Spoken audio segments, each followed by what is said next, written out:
Hello viewers, welcome to ఏకం IAS academy.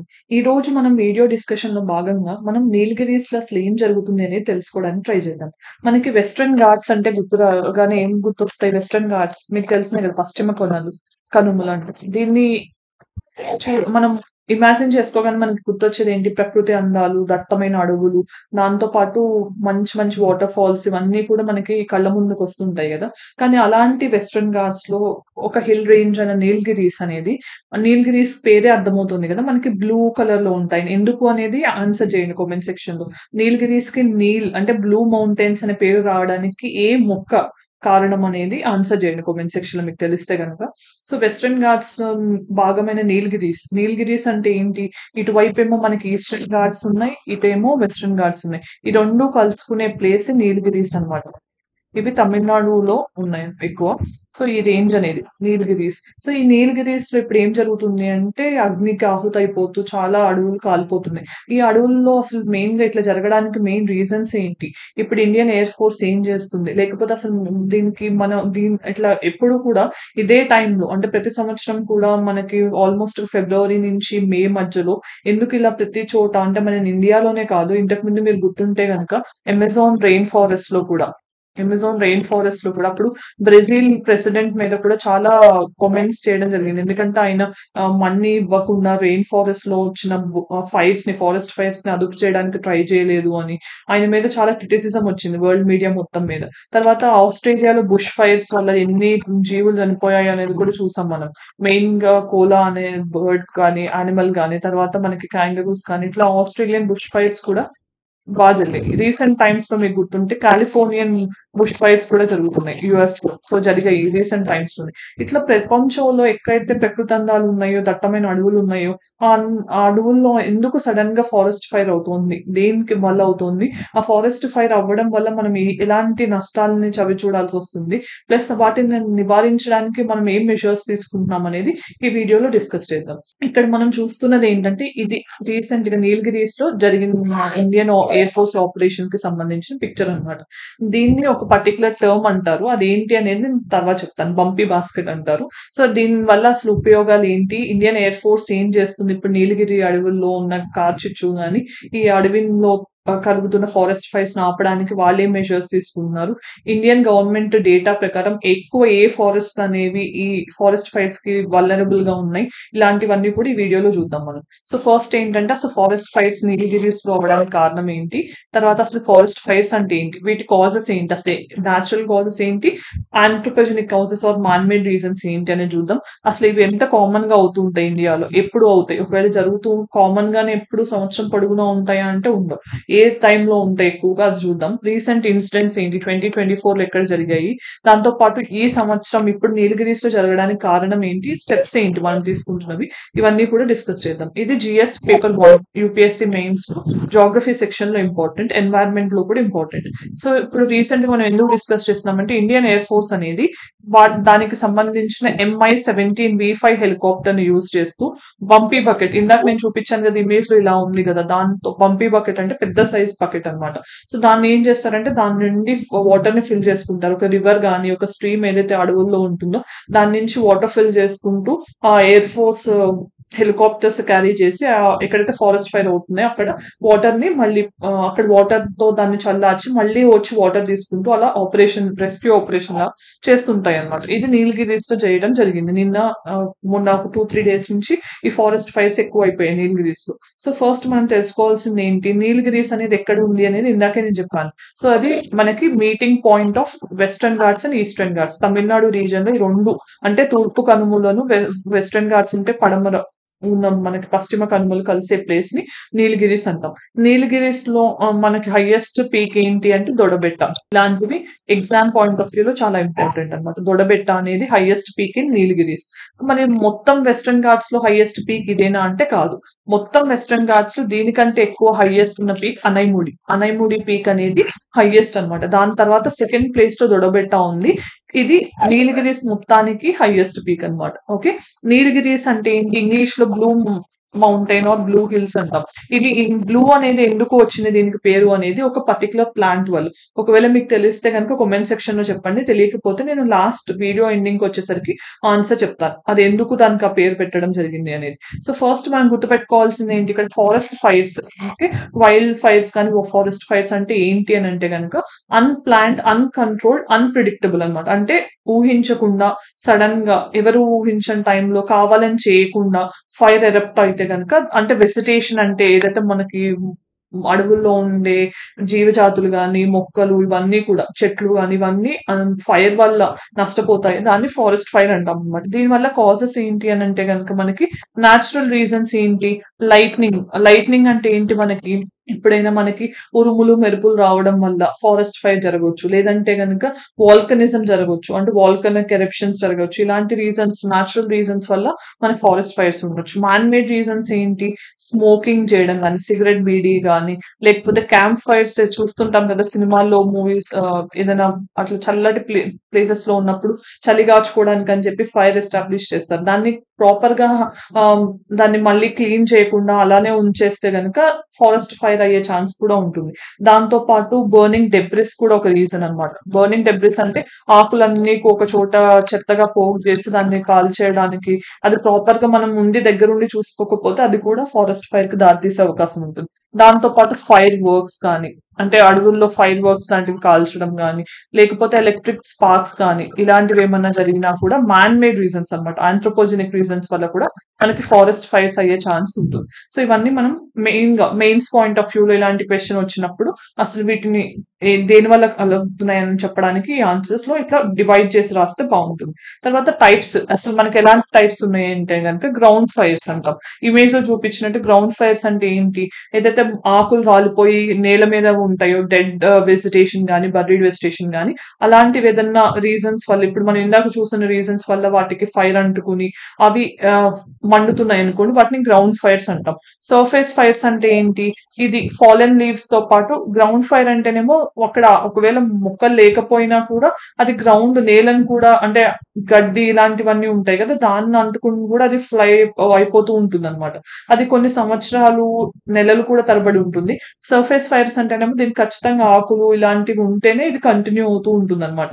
So ఇది ఎప్పుడైనా ఈజీగా ఆపేయడానికి ఛాన్స్ ఉంటుంది. ఎందుకంటే ఇక్కడ ఆకులు అలాంటివి లేకపోయినా మనం దీన్ని స్ప్రెడ్ ని తగ్గించవచ్చు. కానీ ఇక్కడ ఏంటంటే గ్రౌండ్ అనుకుంటూ ఫైర్ వెళ్తుంది కాబట్టి గ్రౌండ్ ఫైర్స్ ని అలా మనం ఆపడం కష్టం అన్నమాట. తర్వాత క్రౌన్ ఫైర్స్ అంటే ఏంటి, పై భాగంలో, చెట్ల పై భాగంలో మనకి ఫైర్, ట్రీ క్యానోపీలో పై నుంచి ఫైర్ అంటుకుంటే కనుక దాన్ని క్రౌన్ ఫైర్స్ అంటాం. ఇది చాలా డేంజరస్. ఎందుకంటే కింద లెవెల్లో దాని నుంచి పైన చెట్టు వరకు ఫైర్ అవ్వడం అనేది చాలా అరుదుగా జరుగుతుంది. అలాంటి వాటిని ఈజీగా మనం తగ్గించవచ్చు. కానీ క్రౌన్ ఫైర్స్ అంటే పైనుంచి అంటుకుంటే గనక ఆ ఫైర్ అనేది ఫాస్ట్ గా స్ప్రెడ్ అవుతుంది. దాన్ని మనం ఆపడం చాలా కష్టంగా జరుగుతుంది అనమాట. సో ఇవి బేసిక్ గా 3 టైప్స్ ఆఫ్ వైల్డ్ ఫైర్స్ అనేవి. తర్వాత ఇవి అసలు ఎంత కామన్ గా ఉన్నాయి ఇండియాలో అంటే కనుక మనం గుర్తుపెట్టుకోవాల్సింది ఏంటంటే, పీక్ నవంబర్ నుంచి మనకి ఆల్మోస్ట్ గా మే వరకు ఇది సీజన్ అన్నమాట ఫారెస్ట్ ఫైర్స్ జరగడానికి.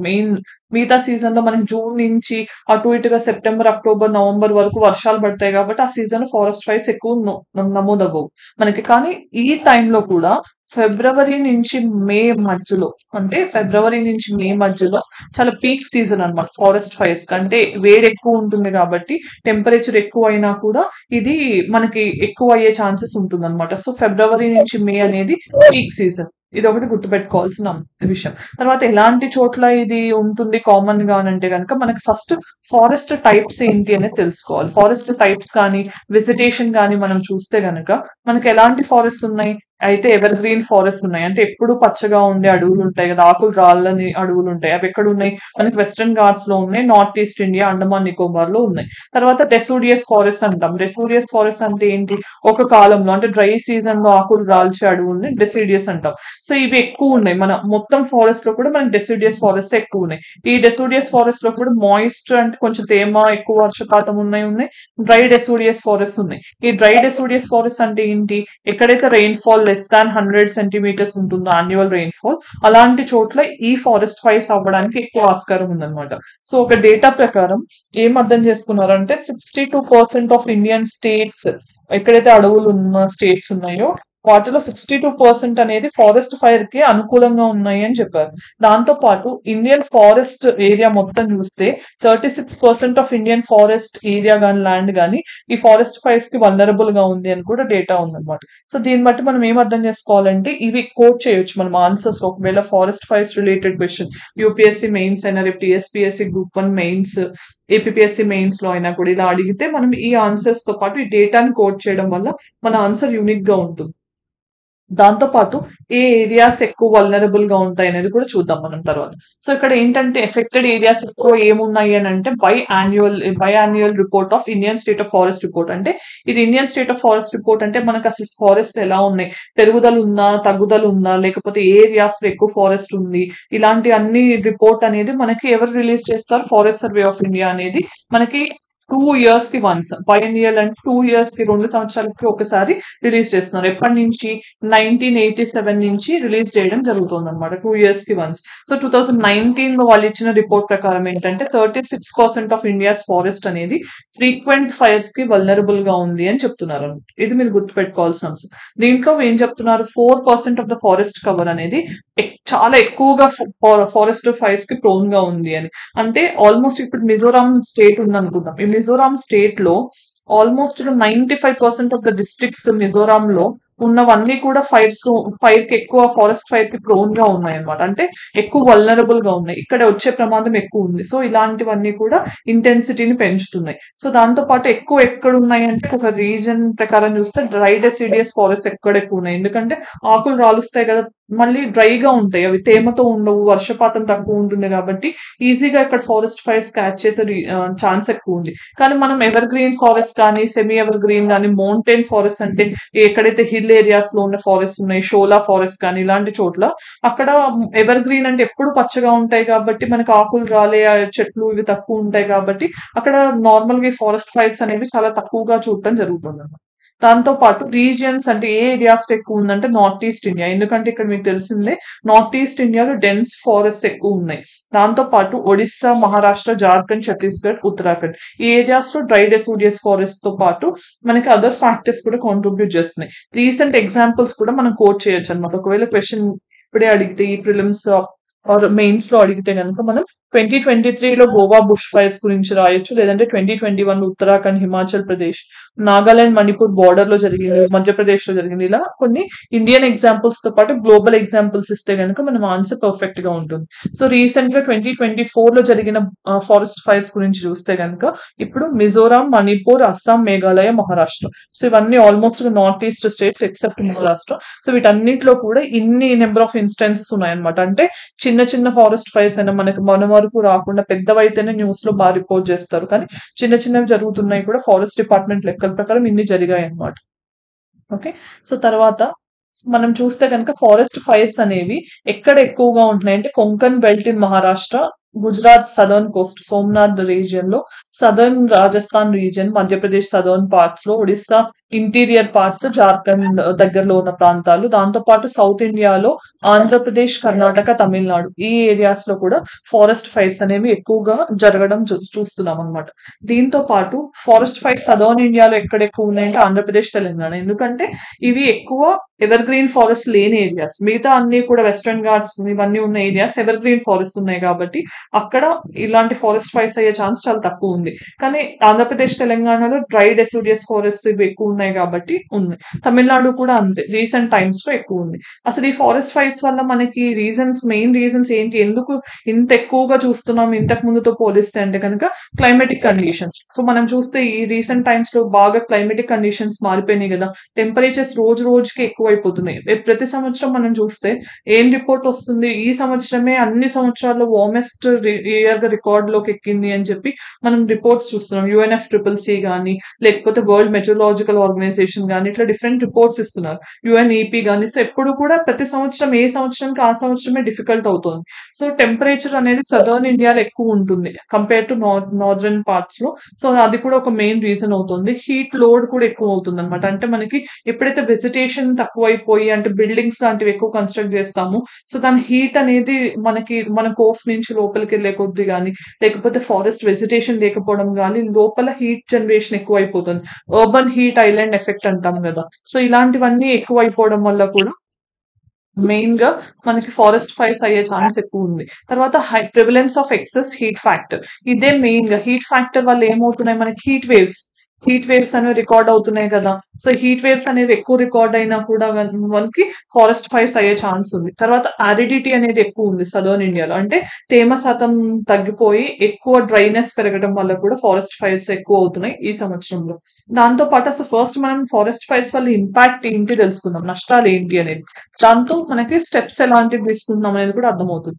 ఇంపాక్ట్ అంటే ఏంటి, ఇట్లా ఫారెస్ట్ ఫైర్స్ అయినప్పుడు ఫారెస్ట్ లో ఉండే ఎకోసిస్టమ్ గానీ లేదంటే బయోడైవర్సిటీ గానీ మనకి లాస్ అవుతుంది కదా. అంటే ఫర్ ఎగ్జాంపుల్ నీలగిరీస్ ఉంది. నీలగిరీస్ అనేది బయోస్ఫియర్ రిజర్వ్, ఇండియాలోనే 1986 లో ఫస్ట్ బయోస్ఫియర్ రిజర్వ్ అంటే నీలగిరిని. దీంట్లో చాలా national parks, wild life sanctuaries ఉన్నాయి. ఫర్ ఎగ్జాంపుల్ మనకి సైలెంట్ వ్యాలీ నేషనల్ పార్క్ ఉంది కేరళ నుంచి. తర్వాత మనకి సత్యమంగళం టైగర్ రిజర్వ్ ఉంది. లేదంటే కర్ణాటక నుంచి, తమిళనాడు నుంచి ముకుర్తి నేషనల్ పార్క్ గానీ ఇట్లా different national parks, wild life sanctuaries అన్ని కూడా నీలగిరి బయోస్ఫియర్ లో భాగంగా ఉన్నాయి. సో దీంట్లో మనకి ఫేమస్ గా నీలగిరి టార్ అనేది చాలా ఫేమస్ యానిమల్. అంటే ఇది ఇక్కడ మాత్రమే కనిపిస్తుంది, ఇంకెక్కడా కూడా కనిపించదు మనకి నీలగిరి టార్ అనేది. ఓకే, సో ఈ నీలగిరి టార్ అనేది చాలా ఫేమస్ యానిమల్, ఎండమిక్ అంటాం టు వెస్టర్న్ ఘాట్స్ అనేది. రీసెంట్ గా మీరు చూస్తే ఈ నీలగిరి టార్ కన్జర్వేషన్ కోసమే ఈ తమిళనాడు గవర్నమెంట్ ప్రాజెక్ట్ ని కూడా స్టార్ట్ చేయడం జరిగింది. అండ్ మీరు గుర్తుపెట్టుకోవాల్సింది ఏంటి, ఈ నీలగిరి టార్ విషయంలోనే మనకి ఒక నేషనల్ పార్క్ అనేది ఫేమస్ బాగా. ఏంటి అంటే అది Eravikulam national park. Eravikulam national park అనేది ఎక్స్క్లూజివ్ గా నీలగిరి టార్ కోసం, కన్జర్వేషన్ కోసం ఎస్టాబ్లిష్ చేశారు. సో ఇది బాగా ఫేమస్ ఆ కాంటెక్స్ట్ లో. సో ఇలాంటివన్నీ కూడా ఎక్కడైతే అరుదుగా అక్కడ మాత్రమే కనిపిస్తాయో అలాంటి స్పీసెస్ ఈ ఫారెస్ట్ ఫైర్స్ వల్ల మనం కోల్పోయే ఛాన్స్ ఉంటుంది కదా. అది మెయిన్ ఇంపాక్ట్ అన్నమాట. దాంతో పాటు ఫారెస్ట్ అనేవి, దట్టమైన అడవులు డిగ్రేడ్ అయిపోతున్నట్టే కదా. మళ్ళీ మనం అంత హై ఉన్న ఫారెస్ట్ ని పెంచాలంటే ఎంత టైం పడుతుంది. దాంతో పాటు ఊరికే ఇట్లా ఫారెస్ట్ ఫైర్స్ అవ్వడం వల్ల ఫారెస్ట్ లో ఉండే సాయిల్ ఫర్టిలిటీ కూడా తగ్గిపోతుంది. దాంతో పాటు ఎయిర్ పొల్యూషన్ పెరుగుతుంది, సాయిల్ డిగ్రేడేషన్ తో పాటు ఎకనామిక్ లాస్ అవుతుంది. అంటే మనకి టింబర్ కానీ ఇలాంటి కాఫీ ఆర్ టీ ప్లాంటేషన్స్ కానీ ఇలాంటివి కూడా నష్టపోతాం అనమాట.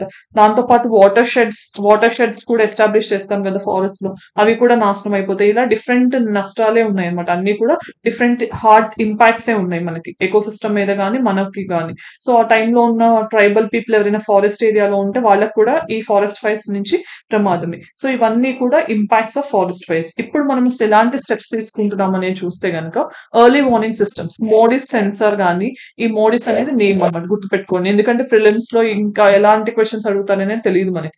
సో ఇలాంటివి నేమ్స్ మనం విన్నప్పుడే ఎక్కడైనా నోట్ చేసుకోవడం, గుర్తుపెట్టుకోవడం వల్ల మనకి ఈజీ అవుతుంది. మోడిస్ కానీ ఈ SNPPIRS సెన్సర్స్ అనేవి మనకి ఫారెస్ట్ ఫైర్స్ కొంచెం అవ్వడానికి ముందే వార్నింగ్ ఇస్తుంది. దాన్ని బట్టి కొన్ని మనం ప్రివెంటివ్ మెషర్స్ తీసుకుని కొంచెం డ్యామేజ్ అనే దాన్ని తగ్గించుకోవచ్చు. తర్వాత ఫైర్ డేంజర్ రేటింగ్ సిస్టమ్ అనేది, అంటే ఎంత డేంజర్ అనేది ఉంటుంది అనేది రేటింగ్ కూడా, ఈ ఏరియాలో ఎంత అవ్వచ్చు, ఈ ఏరియాలో ఎంత అవ్వచ్చు. సో అలాంటివి తెలుసుకుని మనం ఎక్కువ ఇంటెన్సిటీ ఫారెస్ట్ ఫైర్స్ అయ్యే ఛాన్సెస్ ఉన్నాయో ఆ ఏరియాస్ ని ముందే ఐడెంటిఫై చేసి మనం కొంచెం యాక్షన్ తీసుకోవడానికి ఉంటుంది. నేషనల్ యాక్షన్ ప్లాన్ కూడా తీసుకొచ్చారు with respect to forest fires. 2018 లో తీసుకొచ్చారనమాట. ఫారెస్ట్ ఫైర్స్ ని ఎలా అదుపు చేయాలి, దానికి తీసుకోవాల్సిన చర్యలు ఏంటి అని. దాని తర్వాత మనకి forest fire prevention and management scheme కూడా తీసుకొచ్చారు. దాంతో పాటు బంపీ బకెట్, ఇందాక మనం ఇమేజ్ లో చూసాం కదా, హెలికాప్టర్ నుంచి ఒక పెద్ద బకెట్ లాంటి దాంట్లో వాటర్ తీయడం. దాంట్లో మెయిన్ ఇంటెన్షన్ ఏంటంటే అలా వాటర్ తీసుకెళ్లి దాన్ని ఫారెస్ట్ ఫైర్స్ అవుతున్న ఏరియాలో నీళ్లతో చల్లార్చడానికి ట్రై చేస్తారు. మళ్ళీ వాటర్ అవగానే అక్కడ దగ్గరలో ఉన్న నది నుంచి కానీ స్ట్రీమ్స్ నుంచి మళ్ళీ వాటర్ తీసుకెళ్లి అలా హెలికాప్టర్ సాయంతో. ఎందుకంటే మనం హ్యూమన్ గా డైరెక్ట్ గా వెళ్ళి ఇన్వాల్వ్ అయ్యి మనం ఫారెస్ట్ ఫైర్స్ ఆపాలంటే అది చాలా పెద్ద టాస్క్. సో మనం అంత మళ్ళీ ఫారెస్ట్ ఏరియాస్ లోకి వాటర్ ట్యాంకర్స్ కానీ లేకపోతే ఫైర్ ఇంజిన్స్ కానీ వెళ్ళడం అనేది చాలా డిఫికల్ట్ టాస్క్ కదా. అందుకని క్విక్ గా అవ్వడానికి బంపీ బకెట్స్ అనేవి వాడుతున్నాం. సో ఈ నేమ్ కూడా గుర్తుపెట్టుకోండి, ఇలాంటివి పోటీ పరీక్షలు అడిగే ఛాన్స్ ఉంటుంది. తర్వాత జాయింట్ ఫారెస్ట్ మేనేజ్మెంట్ కూడా ఒక సొల్యూషన్. జాయింట్ ఫారెస్ట్ మేనేజ్మెంట్ అంటే ఏంటి, మనం ఎక్కడ లోకల్ ఏరియాస్ లో ఉండే ట్రైబల్ ఏరియాస్ లో ఉండే వాళ్ళతో కొంచెం కోఆర్డినేషన్ చేసుకుని ఎకో టూరిజం లాంటివి ప్రమోట్ చేస్తూ వాళ్ళకి కొంచెం ముందు జాగ్రత్తగానే ఇలాంటివి జరగకుండా చూసుకోమని వాళ్ళకి కొన్ని బాధ్యతలు ఇవ్వడం వల్ల ఫారెస్ట్ ని మనం బెటర్ గా ప్రొటెక్ట్ చేసుకోవచ్చు. సో ఇవన్నీ కూడా స్టెప్స్ అన్నమాట. సో నిన్న మనం ఇచ్చిన వీడియో డిస్కషన్ లో జరిగిన దాన్ని బట్టి ఇచ్చిన క్వశ్చన్ ఏంటంటే which of the following is not part of the provision of law of convention sea of UNCLOS చూసాం కదా, దాంట్లో భాగం కానిది ఏంటి అని అడుగుతున్నారు. నావిగేషన్ అనేది ఉంది, నావిగేషన్ రైట్స్ నేను చెప్పాను, రైట్ ఆఫ్ ఇన్నోసెంట్ ప్యాసేజ్ ఇలాంటివి ఉందో. సో దెన్ ఆర్కిపెలాగిక్ స్టేటస్ అండ్ అంటే ఐలాండ్స్ మీద వాళ్ళు క్లెయిమ్ చేసుకోవచ్చా అని అంటే అవును. ఈఈజెడ్స్ లోపలంతా కూడా వాళ్ళకి సంబంధించిందే ఉంటుంది. ప్రొటెక్షన్ ఆఫ్ మెరైన్ ఎన్వైరన్మెంట్ కి ఉంటుంది. కోరల్ ప్రొటెక్షన్ అనేది యుఎన్ క్లాస్ కిందకి రాదు. సో ఇది ఆన్సర్ డి. తర్వాత ఈ రోజు ప్రాక్టీస్ క్వశ్చన్ చూద్దాం. నీలగిరి టార్ గురించి. It is endemic to western Ghats. It is listed as vulnerable on the list of threatened species. It has been designated as state animal of Kerala. So వీటిలో ఏది correct అనిపిస్తే మీరు అదే ఆన్సర్ చేయండి కామెంట్ సెక్షన్ లో. Mains question ఏంటంటే what are the various reasons for forest fires, discuss consequences of fires and suggest some solutions to prevent it. ఇది mains question for practice అన్నమాట. దీనికి కూడా ఆన్సర్ రాయడానికి ట్రై చేయండి. ఇప్పుడు ఆల్రెడీ మనం డిస్కస్ చేసిందే మీరు ఒక ఆన్సర్ రూపంలో చేస్తే అది మీకు ఆన్సర్ రైటింగ్ స్కిల్స్ ని ఎన్హాన్స్ చేస్తుంది. ఇన్ఫర్మేషన్ అంతా ఎలాగో ఉంది కాబట్టి. సో మనం ఎలాగో వీడియో ఎండింగ్ కి వచ్చేసాం కదా. ఈ వీడియోలో ఏం డిస్కస్ చేసాము అంటే అసలు ఫారెస్ట్ ఫైర్స్ అవ్వడానికి రీజన్ ఏంటి, నీలగిరిలో ఏం జరుగుతోంది ఇప్పుడు, దాంతో పాటు అసలు దానివల్ల ఇంపాక్ట్ ఏంటి, హార్మ్ఫుల్ ఇంపాక్ట్ ఏంటి, నీలగిరీస్ గురించి కొన్ని యూనిక్ ఫీచర్స్ తెలుసుకున్నాం.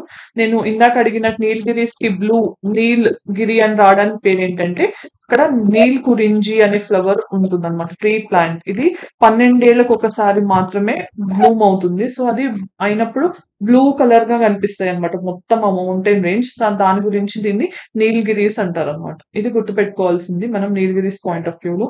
తర్వాత అసలు ఇండియా గవర్నమెంట్ ఎలాంటి మెషర్స్ తీసుకుంటుంది, దీనివల్ల మనం ఎందుకు జాగ్రత్తగా ఉండాలి, ఎలా జాగ్రత్తగా ఉండాలి అనేది కూడా ఈ వీడియోలో డిస్కస్ చేసాం. Thank you for watching. Have a good day.